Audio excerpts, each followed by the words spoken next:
चलिए जी, long term capital gain की तरफ प्रोसीड कर रहे हैं। ध्यान से करेंगे जी। 112A अगले पेज के ऊपर आएगा। अभी हम 112 पढ़ रहे हैं, 112A नहीं पढ़ रहे। 112A तो वही तीन चीजों का हो गया जी, equity share, equity oriented fund का यूनिट और बिजनेस ट्रस्ट का यूनिट, जिसके ऊपर एसटीटी पे किया। ठीक है, इक्विटी शेयर पे खरीद पे भी और बेच पे भी, और बाकी सबके ऊपर सिर्फ बेचते टाइम। ठीक है, एनी हाउस।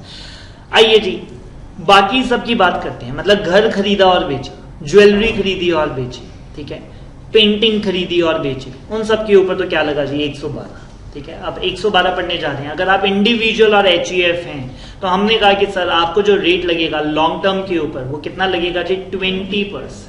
हाउएवर नील स्लैब रेट बचा है, कर लो जी एडजस्ट।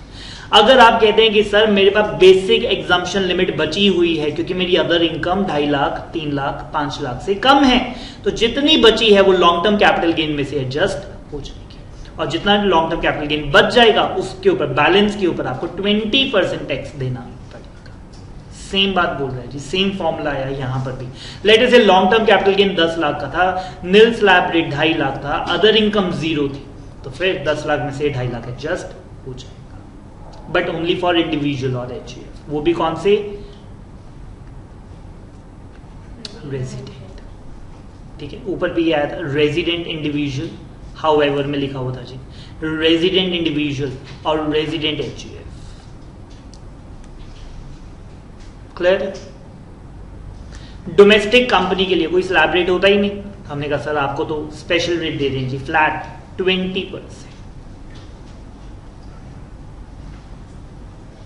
क्लियर? फिर आई जी non resident, not being a company और a foreign company. Unlisted securities थोड़ा ध्यान से पढ़ेंगे, ये हम ऑलरेडी पढ़ चुके हैं। इनमें फर्स्ट प्रोवाइजो करेंसी फ्लक्चुएशन की एडजस्टमेंट और सेकंड प्रोवाइजो इंडेक्सेशन का बेनिफिट नहीं दिया जाता। रीड कर रहे हैं, अनलिस्टेड सिक्योरिटीज।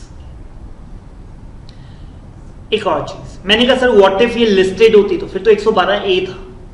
ठीक है, फिर 112A था। यहां पर किसको हम पढ़ रहे हैं? Unlisted securities in case of non resident, जिसको दोनों प्रोवाइजो का बेनिफिट नहीं दिया जाएगा। First proviso fluctuation in the foreign currency और सेकंड प्रोवाइजो इंडेक्सेशन का बेनिफिट नहीं दिया जाएगा। तो इसके ऊपर जो रेट है वो कितना है? 10%। दो बेनिफिट ले लिए और एक बेनिफिट दे दिया, 20 की जगह रेट क्या कर दिया? 10%। ध्यान से पढ़ेंगे जी प्लीज, बहुत ध्यान से। The amount of tax on the long term capital gain arising from the transfer of a capital asset. मैंने कहा सर कौन सा कैपिटल एसेट है? कहता है बीइंग द अनलिस्टेड सिक्योरिटीज और the shares of a company जो उसमें पब्लिक सब्सटेंशियली इंटरेस्टेड ना, क्लोजली हेल्ड कंपनी जिसको हम बोलते हैं, जिसमें पब्लिक का पैसा नहीं लगा हुआ, जिसमें पब्लिक का पैसा नहीं लगा हुआ। सारी प्राइवेट लिमिटेड कंपनीज इसमें आ जाती है, बट कुछ पब्लिक लिमिटेड कंपनीज भी होती हैं जो क्लोजली हेल्ड होती है। ठीक है, फॉर एग्जाम्पल मेरे घर में हमने जो कंपनी बनाई है वो एक पब्लिक लिमिटेड कंपनी है। क्या चाहिए था? 7 मेंबर्स, 7 शेयर होल्डर और 3 डायरेक्टर ही तो चाहिए थे। ठीक है, वो हमारे घर में ही हमने बना लिए। तो हमारी है तो पब्लिक लिमिटेड कंपनी, हम चाहे तो पब्लिक से पैसा ले सकते हैं, बट अभी तक लिया नहीं। ठीक है, तो इसको बोलते हैं पब्लिक लिमिटेड क्लोजली हेल्ड, जिसके अंदर पब्लिक का सब्सटेंशियल इंटरेस्ट नहीं है। मैंने उसमें बैंक लोन ले रखा है 100 करोड़ का, अब पब्लिक का सब्सटेंशियल इंटरेस्ट है कि नहीं? मेरे घर की पब्लिक लिमिटेड कंपनी है जिसमें मैंने पीएनबी से, एसबीआई से 100 करोड़ का लोन ले रखा है। ठीक है, बाकी पैसा घर वालों ने लगा रखा है। ठीक है, बट बैंक तो फिर पब्लिक बैंक है। मैं आपसे जानना चाहता हूं कि ये पब्लिक इसमें सब्सटेंशियल इंटरेस्टेड है कि नहीं? How many of you say sir no? How many of you say sir yes? Public substantial interested है, पब्लिक का पैसा भी लगा है। The answer is no. ठीक है जी, कल लेटर से एनपीए हो जाता है। ठीक है, हमारा नहीं किसी और का एनपीए हो जाता है, तो फिर पब्लिक का पैसा थोड़े ना मरेगा। ठीक है, जैसे माल्या पैसा लेके भाग गया, नीरव मोदी पैसा लेके भाग गया, तो फिर किसी पीएनबी वाले को हमने ये थोड़ी ना कह दिया कि आपका पैसा तो गया जी। वो कहता मेरा पैसा थोड़ी ना था, बैंक का पैसा था। ठीक है, सो इन दैट केस वो बैंक का जो पैसा है वो प्राइवेट ही माना जाता है, उसे पब्लिक का पैसा नहीं माना जाता। पब्लिक, जब मैं पब्लिक को शेयर आईपीओ इशू करूंगा, डिपॉजिट्स लूंगा पब्लिक से, उन सबको पब्लिक का पैसा कहा जाता है। क्लियर है? तो तो ये कंपनी वो ना हो जिसमें पब्लिक सब्सटेंशियली इंटरेस्टेड हो। तो इस पे जो रेट है वो 10% है, लेकिन without giving the effect of first proviso, that is capital gains को फॉरेन करेंसी में कन्वर्ट और फिर रिकन्वर्ट इनटू इंडियन करेंसी नहीं किया जाएगा। ये आप ही ने मेरे को बताया था कि सर इसमें आपने बेनिफिट दिया है, ठीक है, कल हमने ये किया भी था, मैंने पहले होमवर्क में दिया था, जिसमें आप ही ने ये बात बताई थी कि सर इसमें आपने बेनिफिट दिया, इसमें टैक्स कम हो जाता है उसका। And the second proviso, indexation का बेनिफिट भी उसे नहीं मिलेगा। तो दो बेनिफिट ले लिया और एक बेनिफिट बड़ा अच्छा दिया, 20% की जगह उसको रेट क्या कर दिया 10%। और बाकी सब एसेट्स के केस में, मतलब ये नॉन रेजिडेंट ने इंडिया में जमीन खरीद के बेच दी तो टैक्स है जी 20%, गोल्ड लेकर बेच दिया जी टैक्स है जी 20%। Are we good? In any other case 20%। तो ये तो पूरा 20% से ही भरा हुआ था जी। ऊपर बस एक ही बात है कि एक रेजिडेंट इंडिविजुअल और एचयूएफ है जिनका निल स्लैब रेट बच गया किसी तरह, तो निल स्लैब रेट में एडजस्टमेंट हो जाएगी। बाकी सब केसेस में 20% है। एक एनआरआई का केस आया, एनआरआई नहीं जी, नॉन रेजिडेंट का केस आया या फिर फॉरेन कंपनी का केस आया जिसने अनलिस्टेड शेयर्स या सिक्योरिटीज में पैसा लगाया, ठीक है, और उसको हमने कहा कि जी आप दो बेनिफिट मत लीजिए, फर्स्ट प्रोवाइजो और सेकंड प्रोवाइजो, तो रेट आपके लिए कितना है 10%। Are we good? Point number B पहले पढ़ाना चाहता हूं जी नोट्स के अंदर। 6A की डिडक्शंस भी दोगे? एलटीसीजी कहते हैं नहीं, एलटीसीजी कहते हैं नहीं, सिर्फ और सिर्फ निल स्लैब रेट, सिर्फ और सिर्फ निल स्लैब।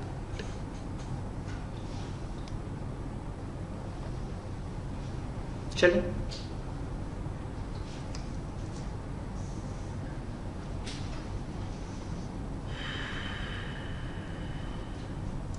ये प्रोवाइजो थोड़ी सी टेक्निकल है जी 112 की, जिसके अंदर वो कहता है कि अगर इंडेक्सेशन का, एक बार ओवरऑल बता देता हूं, जिसमें वो कहता है कि अगर आप इंडेक्सेशन का बेनिफिट लेना चाहते हो तो रेट है 20%, और अगर आप इंडेक्सेशन का बेनिफिट नहीं लेना चाहते विदाउट इंडेक्सेशन तो रेट है 10%। आप ले लो कोई मर्जी, विच एवर इज लेस, आप अपना टैक्स कंप्यूट कर लो, ठीक है। इन केस ऑफ लिस्टेड सिक्योरिटीज पढ़ लेते हैं जी।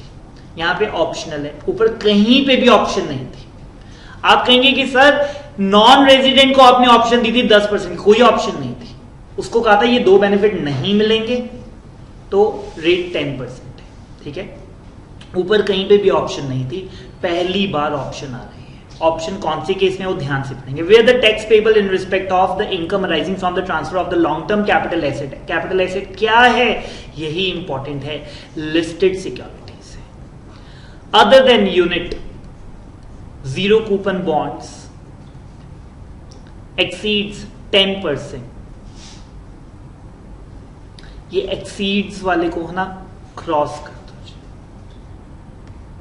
यहां से पढ़ते हैं जी 10, इसी बात को वो दोबारा से लिख रहा है, ठीक है, बड़े अच्छे से उसने क्या बोला, मैं बता दूं मैंने क्या क्रॉस करवाया है। तो वो कहता है कि वैसे आपसे रेट मैंने 20% कहा था, बट अगर इनका रेट 10% से ज्यादा बन रहा है विदाउट इंडेक्सेशन तो आपको 10% ही देना है। यही तो मैंने आपको बोला कि आप विद इंडेक्सेशन, अगर इंडेक्सेशन का बेनिफिट लेना चाहते हो तो अपना टैक्स निकाल लो 20% के हिसाब से, और विदाउट इंडेक्सेशन अपना टैक्स निकाल लो 10% के हिसाब से, विच एवर इज लेस आपने वही पे करना है। तो वो कहता है कि अभी तक मैं आपको क्या रेट बोल के आया हूं 20%, और इंडेक्सेशन का बेनिफिट तो मिलता ही मिलता है, लेकिन अगर आपका 20% 10% को एक्सीड कर रहा है तो आपको 10% ही जमा करवाना है, 20% जमा करवाने की जरूरत नहीं है। तो ये ऊपर वाला पैराग्राफ इतना इंपॉर्टेंट नहीं है जी, ये सारी बात इसने बहुत अच्छे वर्ड्स में नीचे लिखी है कि that this tax payable in case of listed security other than unit और a zero coupon bond shall be lower of, tax कितना आपने पे करना है, lower of the following 10% of the gross capital gain. देखिए जी मेरे को कितना पैसा मिला 10 लाख, वो शेयर मैंने खरीदे कितने के थे 2 लाख के, कब खरीदे थे 6 साल पहले। कहता है इंडेक्सेशन मत लो, 10 माइनस 2 8 लाख का 10% 80,000 रुपया। दूसरा वो कहता है कि जी 10 लाख नेट कंसीडरेशन तो दोनों में सेम होगी, यहां पे 2 लाख का इंडेक्सेशन का बेनिफिट लिया और वो बन गया लेटर से 4 लाख, वो पैसा हो गया डबल, ठीक है। तो यहां पे कैपिटल गेन कितना है 6 लाख, 6 लाख का 20% 1,20, ऊपर कितना आ रहा था 80,000, वो कहता है विच एवर इज लेस, आप वो दे दो। आप एक बार इंडेक्सेशन के बेनिफिट के साथ देख लो और एक बार विदाउट इंडेक्सेशन देख लो, क्लियर?